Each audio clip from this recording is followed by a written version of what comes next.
السلام علیکم پیارے دوستو، یاد رکھو انسان کو بعض اوقات دوسرا موقع نہیں ملتا۔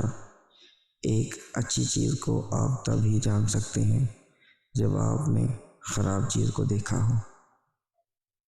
انسان میں سب سے بڑا مسئلہ کسی چیز کا عادی ہونا نہیں، پھر چاہے وہ خود دوا ہو یا آرام۔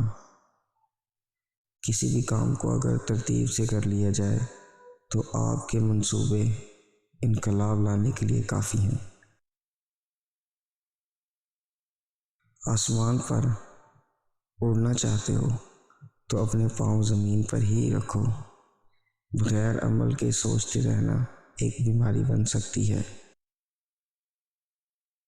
اپنے کام میں رکاوٹ آپ کو اس وقت پیش آتی ہے جب آپ کی نظریں اپنے مقصد سے دور ہو رہی ہوتی ہیں۔ وہ خیالات جو تمہیں کمزور کر رہے ہوں، انہیں سوچنا چھوڑ دو۔ ایسے بنو کہ لوگ تمہاری خوبیاں خود ہی بیان کریں۔ زیتون کا تیل دودھ میں ڈال کر مکس کر کے نہار منہ پی لیا کرو، پوری سردیاں آپ کو اس کا کمال نظر آئے گا۔ مزید ایسی ویڈیوز جاننے کے لیے ہمارا چینل ضرور سبسکرائب کریں۔